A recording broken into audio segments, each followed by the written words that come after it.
Welcome back to the Sound for More channel.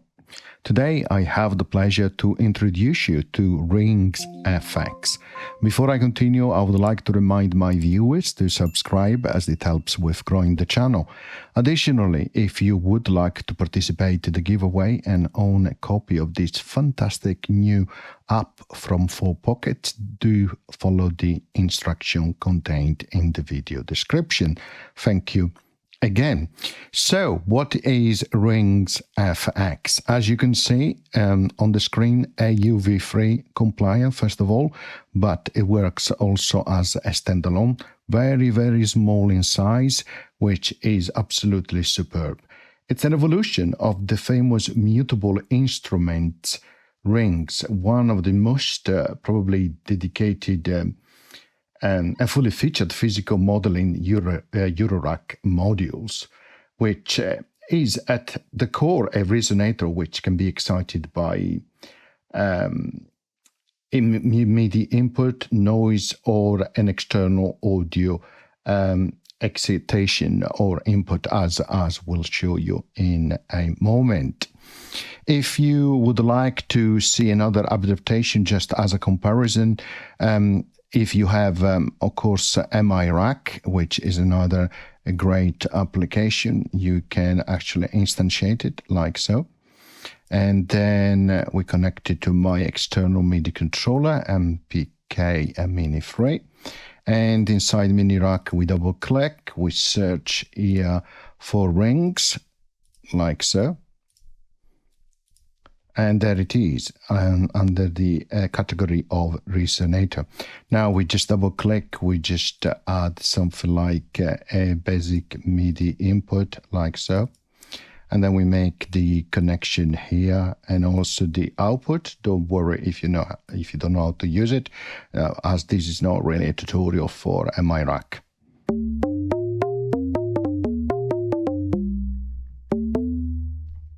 And this is how the Resonator sounds as an implementation inside MIRack. As you can see, very basics. And indeed, if we go back now to, here we go, RingsFX, you can see it's something completely different. It's an evolution. It works, it brings the traditionally different symphysis mode, which were based on Modal Synthesis, Sympathetic Strings, and Inharmonic Strings, but is also adding additional one. Indeed, now you have 7, including the Easter egg, which was based, the rumor says, on the famous Korg synthesis. But so it adds synthesis modes, which with additional properties of chords and reverbs. It brings same functionality like mono, and that you can see here, duo and quad. So duo allows 1-note ringing as you play the next one. Quad allows 3-note ringing as you play the next one. But also it gives you a full polyphonic implementation, which is absolutely great. It's something you didn't have in the original Eurorack module. It comes also with an ADSR, which is fantastic news. It's really good in terms of actually performance, in terms of CPU, which is great.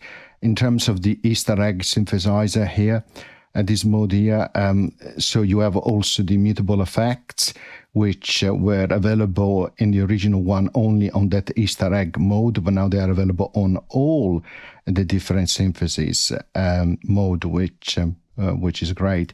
It comes with MPE support, of course, and it does give you a lot of additional functionality, like an LFO, and envelope generators, 4 of them here, metrics to control between LFO, envelope generator, and what they're mapped against to, as I will show you shortly.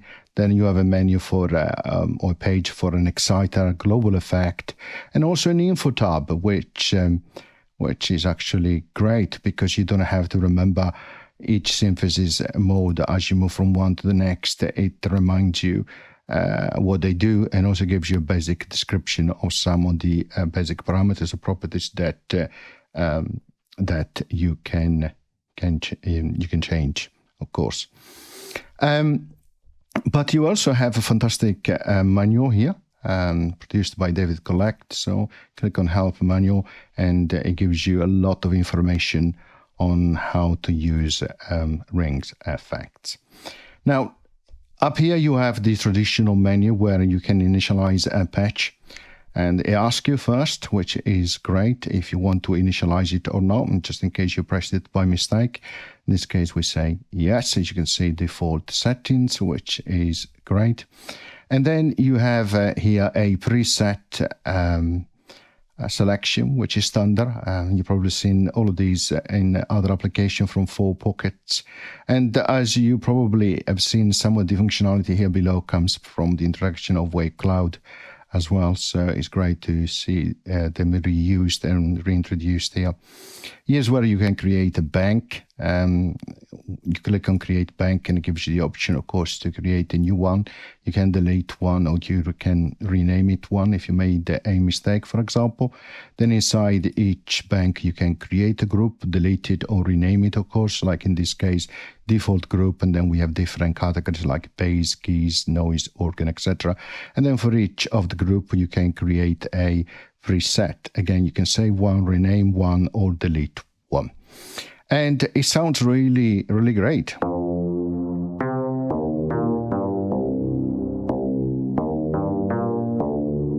Of course, you have also FM synthesis.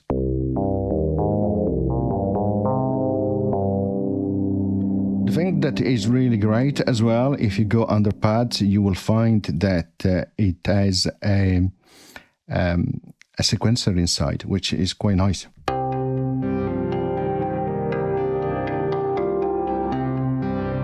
And if you want to see where it is, click on Exciter here. When you see two dots under each of the tab, it means if you click again, you go to the next page. Okay, and that is how it works. And there it is.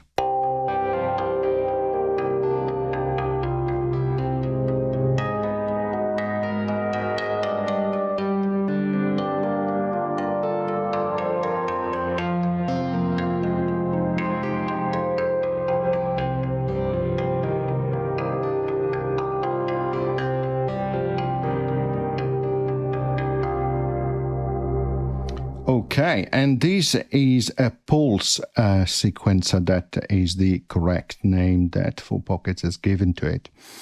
But let's continue to try sample a few more presets, because it sounds absolutely great.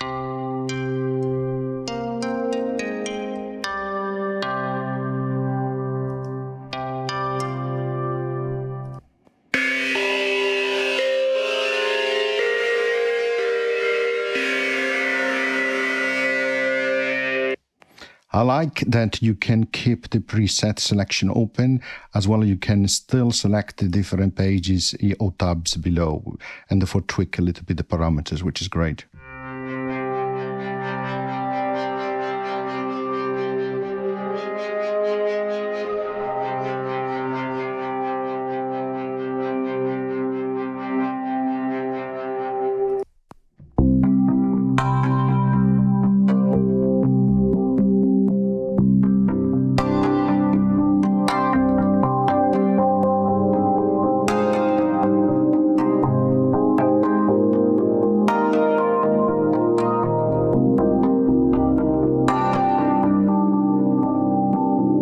In addition, this evolution brings, of course, a velocity sensitiveness alongside, of course, MPE, which I mentioned earlier on. So, standard way to really select your preset, and as always, if you want to go back to an initialized patch or preset, is really straightforward. You can also choose the color of the interface. So if when you see a chevron here, this arrow on the top left corner, it means you can click and hold to have access to an additional menu, a separate menu. In this case, you can change the interface color to orange, blue, this pink, French violet, interesting, the default one, or you can custom color your own one, you can click edit, and then you can choose which color to attribute to the box title, to the knob color. You can change the ones you like. And when, of course, you're finished, for example, you could say, we do something like this. And you can click save, and then you give it a name like so, and then you click save. And next time, of course, that you load, it gives you this screen for the selection of the color scheme. Of course, you can move, swipe to the left, click delete, and you delete that color scheme.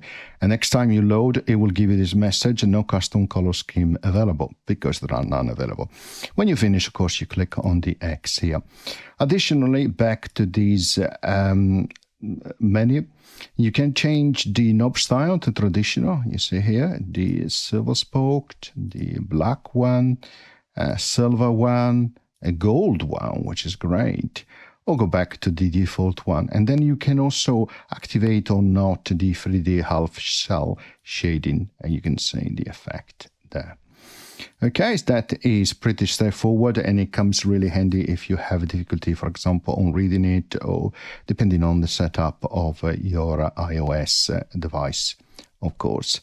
Again, let's initialize a patch to go back to the default.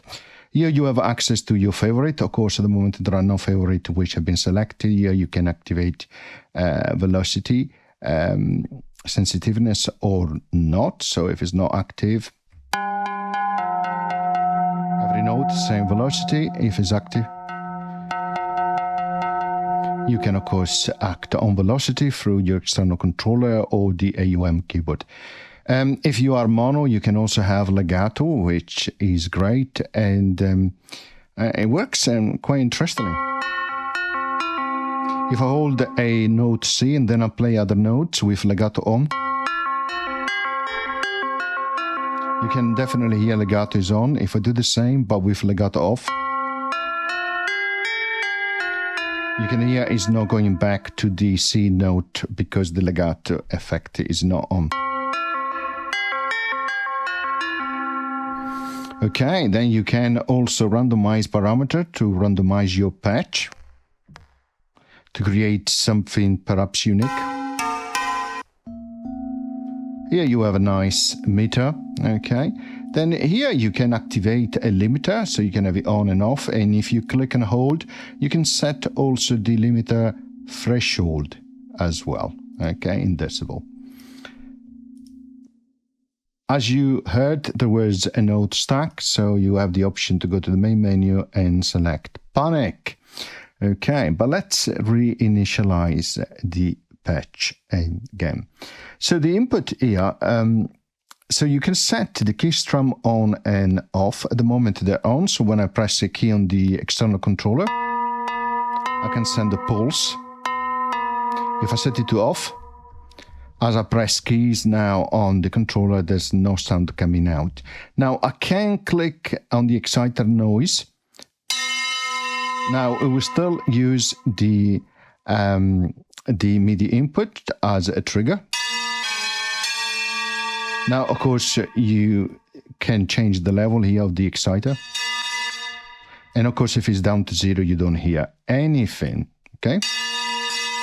Additionally, here you have an output mix, which is interesting between your input. If you're using an external input, you can decide it's like a mix between the internal and the external one. In this case, I set it to maximum, so you don't hear anything because it's expecting another external input. If I set it to 0, you hear the noise, of course.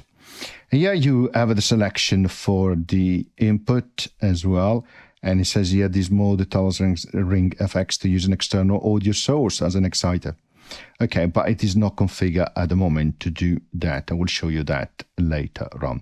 So let's go back to none here as exciter and key strum on. You also see here the different channels, which is great. And if you observe the channel, if you go to mono, they're playing the same. If you go to duo, this one first, pressing the note again, this one, so it's alternating. Same in quad as well. Here you have a stereo as well. stereo pan if you want to have that enabled. Of course, you have a volume as well. Double click, of course, on the controls to go back to the default one. Okay, let's go to info now. So we are in modal synthesis, which, as the description says here, it simulates phenomena of resonance in strings and plates. Of course, you can act on the pitch. Pretty straightforward. And then here it gives you a brief description of what you can do. If you change the structure here, you adjust the frequency ratio between harmonics.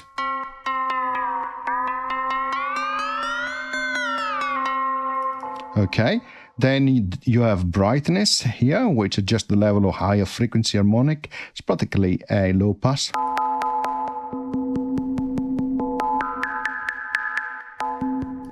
You can hear it. Then you have damping really, which is standard for all the different modes, which controls the delay time of the sound. And of course, it depends really on if you have ADSR on and off, on or off. In this case, is on. But let me turn it off. Now, let me show you what happens with damping quite low.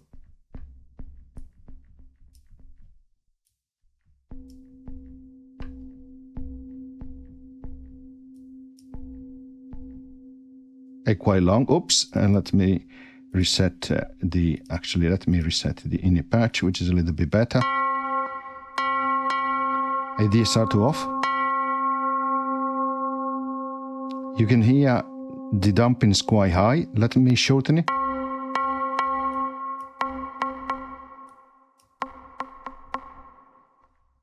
Now, it all depends, of course, if you have ADSR on. If you turn it on, it cuts. If it's off, much longer. And the ADSR is controlled here by the envelope generator number 1. Okay, and I will come back to that later on. So we can change the brightness, the damping, and we can change also the position for all the different symphysis, which is the position of the string or surface where excitation is applied, as it says down here.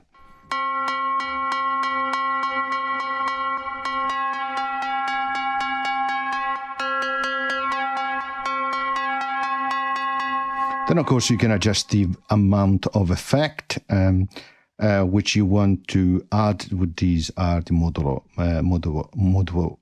effects, which are here. Can I format?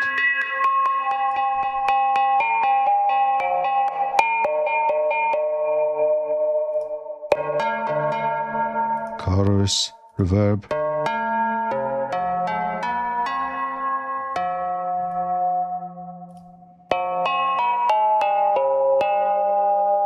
And so on and so forth. Of course, if you don't want them, select no effect. And that is the modal one. Then we have sympathetic, which is a simulation of vibrating strings, which force sympathetic resonation in the other strings. You can do instrument like the zither.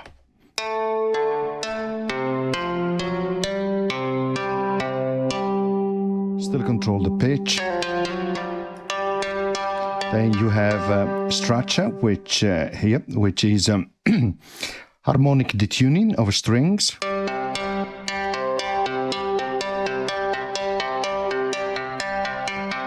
And you see the description changes down here, which is great. Then you can adjust the brightness, and this is lower value gives you something like a wood or nylon effect, higher value more like glass or metal, more brighter. Your here is more opaque. Here is crisper, right? And then you have, of course, position and effect. Next we have strings. And this is an extended Car Plus strong with a comb filter, okay, which are used to create inharmonic strings. So you can adjust the pitch, of course, as always, the structure, which control the non-linear inharmonicity of the strings.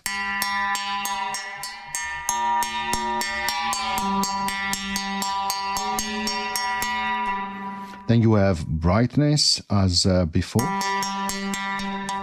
If you want to make the sound a little bit more opaque or more bright, and then of course damping position as always. And then you have FM synth, and this is a 2-operator FM synthesis. You can control pitch as always. The structure is the frequency multiplier of the operator. The brightness becomes the FM index.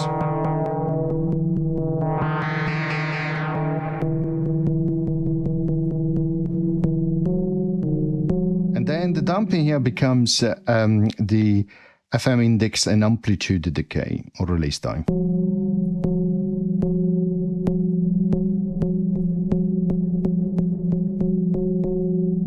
Then we have chords, which is sympathetic strings tuned to Western chords. Again, you can adjust pitch. The structure becomes the harmonic structure of the chord, for which you see the description below. Brightness as always, to make the sound a little bit more opaque or bright, like glass or metal objects. And then of course the damping is for the decay of the chords. And then of course position. We have string verb as well, which again is an extended car plus strong with comb filters and a specially tuned reverb.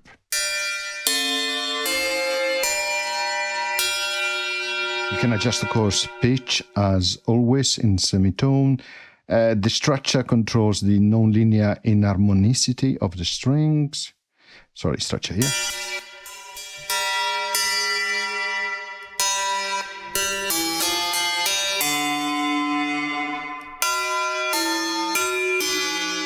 As always, brightness.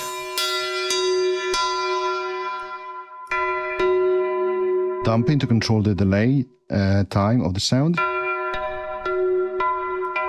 And then of course position. And then you have these Easter egg synthesizer mode. Simple organist string machine.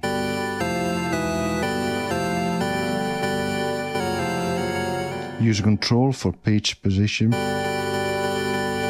Actually, the position becomes the FM amount.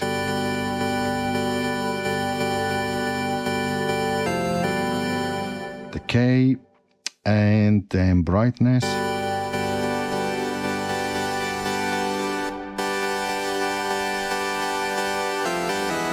And the structure specify a Western chord type. And you can hear the different tones which is changing. Okay, these are the synthesis modes. So let's go back again and initialize a patch. Okay, perfect. So we have seen most of the functionality up here. We have seen the polyphonic mode, the synthesis mode, and the different controls here in the middle. Now let's go through the different tabs. So the first one is 2 LFOs, so low frequency oscillator. So they can be bipolar, plus or minus, so positive or negative values. And you can set it moving on, you can set it to retrigger, and you can set it to have a synced bit. You can adjust the speed, the shape, as you can see here. You can change the different shape, and it's quite great because it moves between them. You can skew left and right, you can warp up and down, and you can change the phase, as you can see. You can see immediately controls on the screen. Now, to act and to hear the effect, you need to link them through the matrix. So you go to the matrix and you find the LFO one here. So if, for example, you want to change the structure, you go here, click and hold, move it up and down, and you can decide sorry, left and right, you can decide how much, if you want to have a positive or negative effect, which of course is important depending on where the position of the structure is.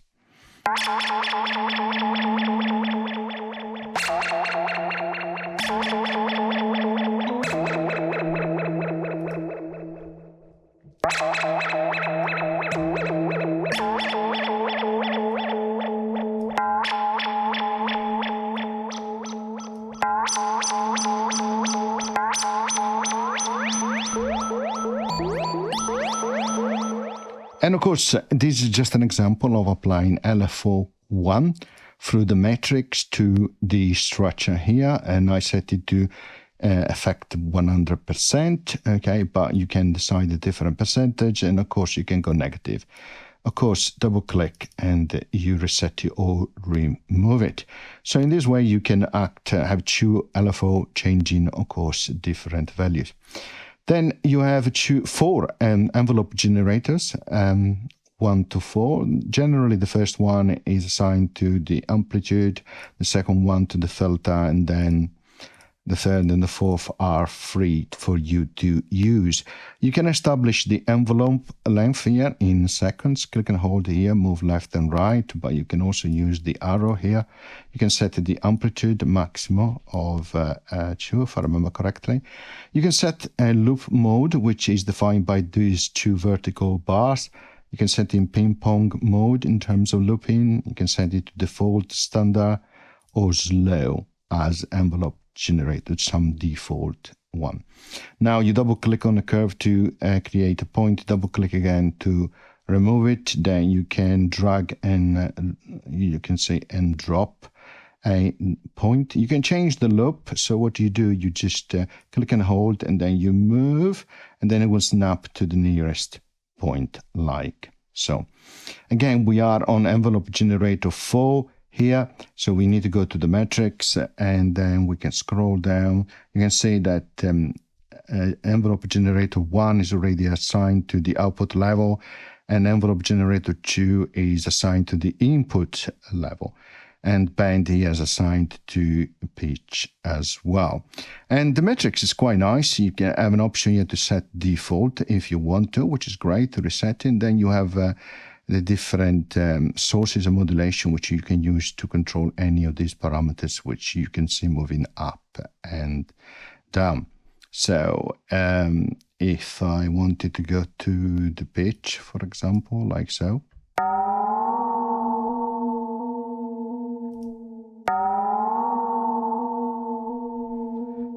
to make it more dramatic, add a point like so,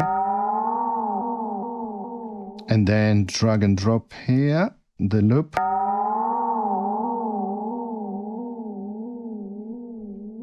and of course I could make this smaller,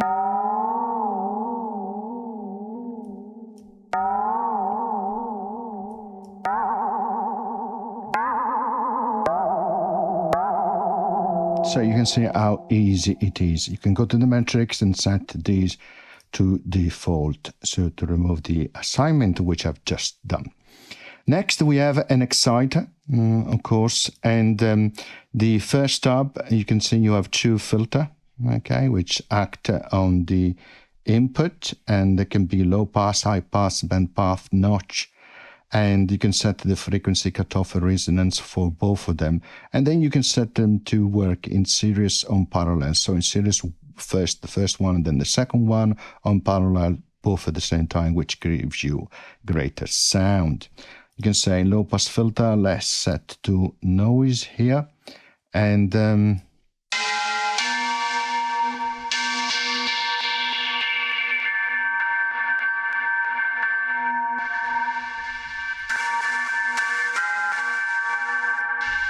you can hear the difference when they are in series.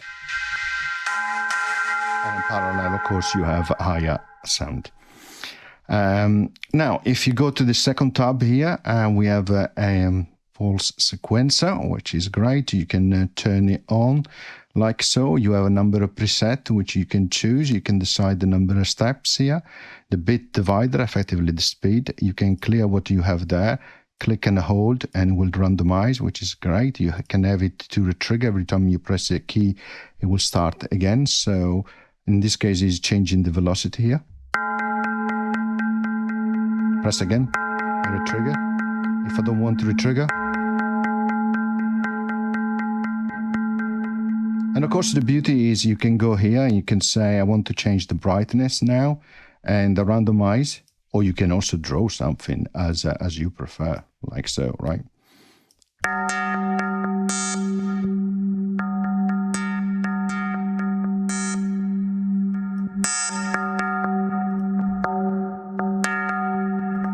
Let's act also on the structure and chord, randomize.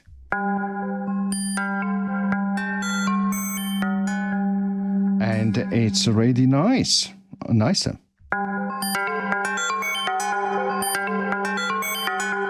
I like that the bit divider here can be set not just in even dividers, but you can also go by triplets, like divided by 3, for example, or divided by 5 as well, which is great.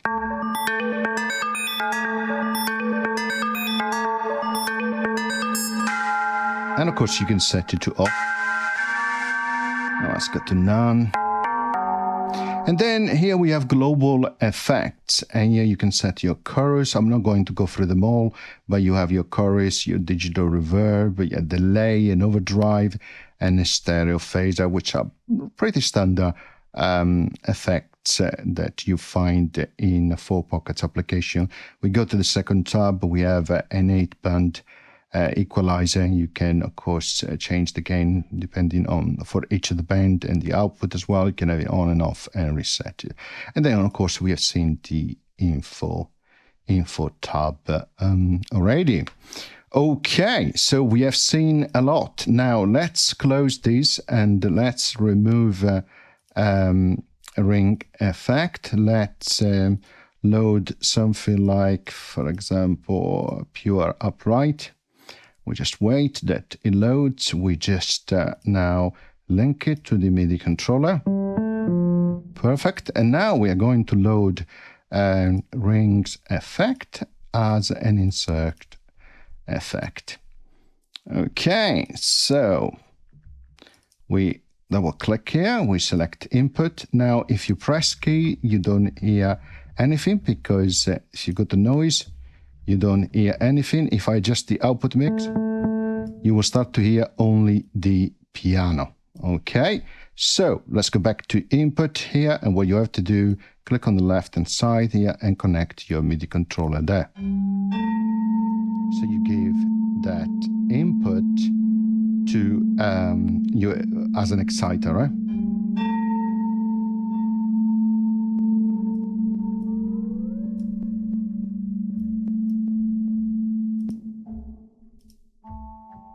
Actually, let's randomize. Let's choose actually an external input, which is great.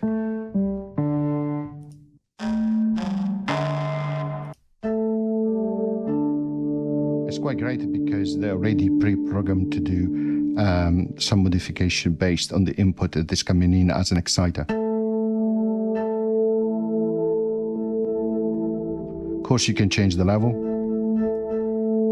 and you can mix it.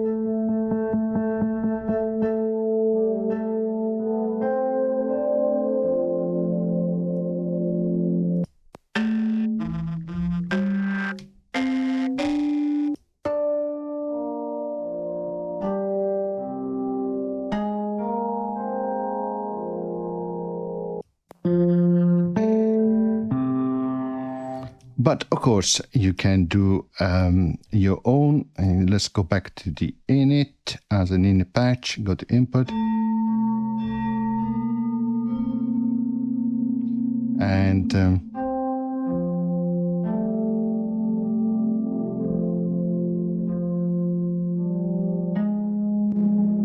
let's go back to upright.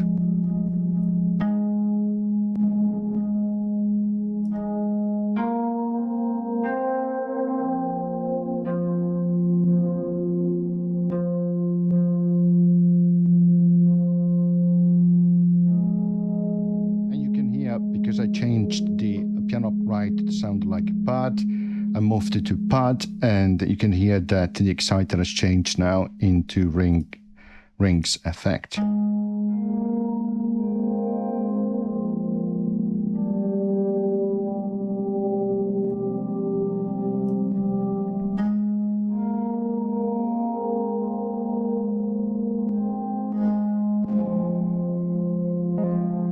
Okay, other things which I haven't showed you, you can go to settings here, you can change the knob mode, horizontal, vertical only, you can force it to go for full screen, you can change the polyphony up to 12, you can say go back to 4, you can have automations moving on and off, visualization on and off, warning and notification, you can set which one you want to have on.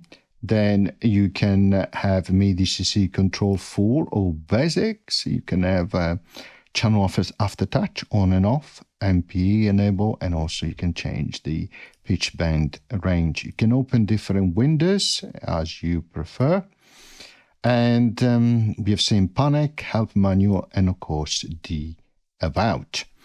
Okay, I think that pretty much covers it. I hope you enjoyed the tutorial and demonstration, and as always, see you next time. Bye.